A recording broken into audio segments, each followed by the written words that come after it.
So I'm still talking about Adam and Eve and the differences between men and women. And I wanted to start by saying that this is not a topic we're teaching because it's still distracting. You can put it off. This is not a topic we're teaching because we think it's cool, like it's hip. We're teaching this because, you see, the first conflict ever. It's not that deep now. You don't have to call me that thing. Wow. So we're teaching this because the first conflict ever, right, in scriptures was a marriage conflict, yes or yes? The reason why we are all here suffering is because Adam and Eve did not know how to communicate with each other, and everything just fell apart. Glory be to God. So don't assume that, oh, it's just marriage. No. One of the biggest spiritual warfares that have ever been fought, that only took the blood of Jesus to redeem it, was as a result of conflict and misunderstanding between a man and his wife. So when you have challenges in marriage, don't just see it as this person is just being silly or they're just being funny or it's a small thing. It's a big thing. Because on it lies kingdom and on it lies destiny. Praise the name of Jesus.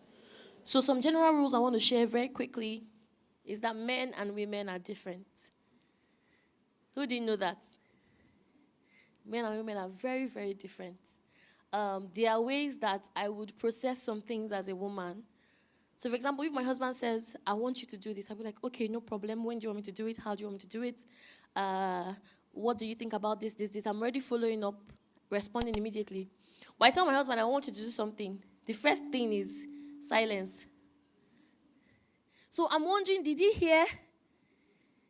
Or he did not hear? And because I respond in a different way from him. So once he doesn't say, okay, yes, no problem. How do you want it done? When do you want it done? I'm like, did you hear me? And so because I want him to hear me very well, I might now say it over and over again, more passionately than the last time. And that's how people start carrying the rumor that women nag. Abi? I just wanted to be sure that you heard me, because if it was me, you say, this is what I want, I will respond immediately. But for my husband, it might take time to process it. And so just when I've given up that, oh, anything you like, just do. I don't want to. Just say, hey, that thing you said. I'm like, so you even heard me. You heard. So we're very different. And understanding those differences will help us. The second point is that you don't have to be the same to be one. Some of the best unions in the world, both of things and of individuals, were from people and elements that were very different. E.g., Gary and water. Gary, very, very different. What Amala and Ewudu are they alike? But did they go well together? So you don't have to be the same to be one. In fact, many times the best unions are from things that are very, very different. Pap and akara. Because you cannot eat akara and beans when they didn't swear for you. So you don't have to be different. You don't have to be the same to be one. And that's the reason why God called us to oneness. Because he knows that oneness is possible despite our differences. Praise the name of Jesus. So what we must do as couples is to pursue oneness every day. This person doesn't have to be like me for us to be one. Should I say it again? This person doesn't have to be like me for us to be one. When we stay in our God-ordained roles, when you understand your partner and you pursue oneness over sameness, you'll be surprised at the things you can achieve. You see, many times what attracts us to our partners are our differences. Like, oh, I just like the way this person. Sometimes it's the same thing, but sometimes it's some differences. I'm a quiet person, but I like the way my partner lights up a room when they walk in. They can hold the conversation, just with everybody. While I'm low on battery, they can just. But do you know that when you marry that person, that's the same thing that annoys you about that person? Because you're like, we said we're not going to stay long. We said, why these people that you're chatting with at this party, do you know them before? Let's go home. But what attracted you to that partner in the first place was how jovial they were. You like this guy because he was so hardworking, driven guy. Then he now has the nerve to tell you that Valentine is not public holiday. Praise the name of Jesus. Some of you were attracted to someone because the person was so calm. You now realize that calmness also extends towards his mother. Am I preaching this morning? So calm, such a calm guy. No matter what I do, he loves me despite my wahala. You now realize you're not the only one he loves despite your wahala. Because he learns that thing from somewhere before he brought it to you. So you don't have to be the same to be one. You must pursue oneness every day. Something that happened before the fall is that the man and his wife were naked and unashamed. There was complete vulnerability because there was complete trust. Remember your first relationship where you thought that nothing, nobody, not. Why are people so guarded? Just live free. Why you just remember the relationship you entered after they broke your heart? So there was no trauma that either of them was coming from. So I say, no, I'm not going to be vulnerable. I'm not. But what God desires from us is complete vulnerability and oneness. The next general point I want to make, and I like this one so much because as a woman, sometimes I read some research.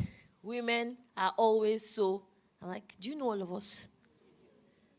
Men, there was a particular man who said, see, I don't spare respect as love. I don't spare love as respect. I also want to be loved.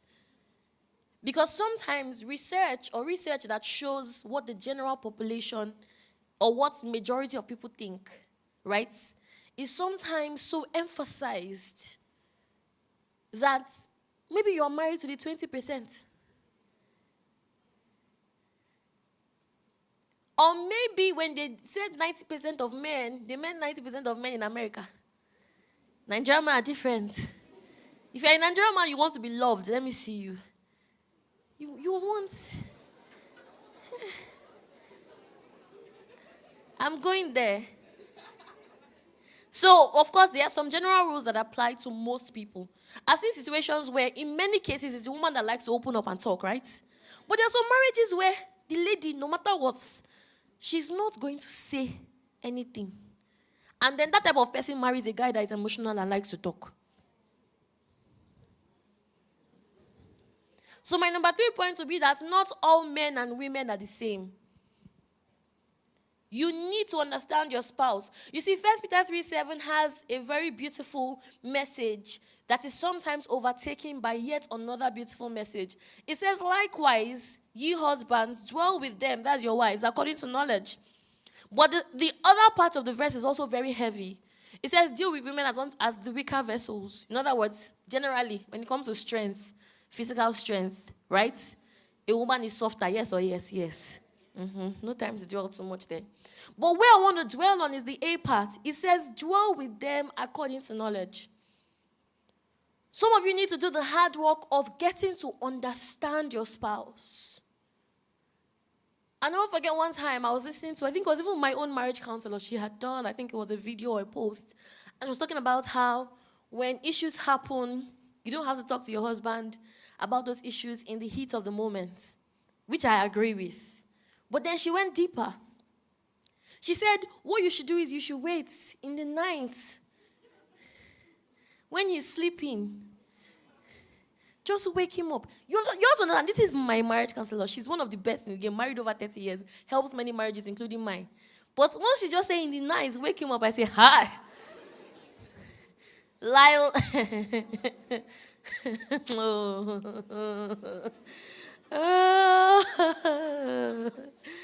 Apostle, wake him up. Someone that has devotion by 6 o'clock. Wake him up. So understanding your own spouse will also what? Help you. Because not all men are the same and not all women are the same. Not all women are the same.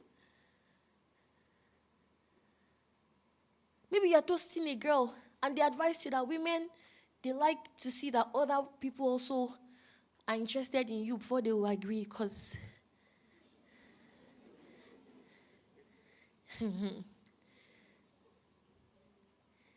let me not talk. Then you now say, okay, I'm not interested again. There are some women, once you say you're not interested, they believe you. They are not looking for competition. Once you just say, praise the name of Jesus.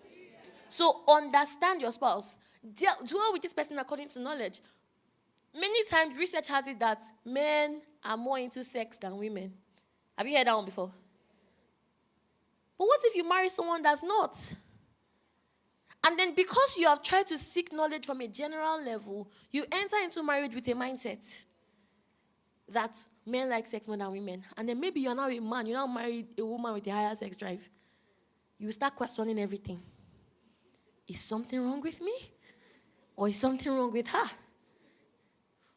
Do you understand what I'm saying? So dwell with your spouse according to knowledge. Some people say when your woman is communicating to you, she doesn't want solutions, she wants emotion. Sometimes that's the Lulu. Because what we really want are solutions backed up by emotions. Not to have a problem. Oh yeah, sorry. Sorry, then what? There are times when my husband doesn't know what to do, so he's like, okay, do you want me to comfort you or you want me to find a solution? So there are times like that. But stop assuming that we are just illogical, emotional wrecks. I thought someone would tell me thank you. Okay. Thank you. So dwell with your own spouse according to knowledge. Get to understand them. Some of us are too lazy. Put in the work to understand your spouse. That's a love language on its own.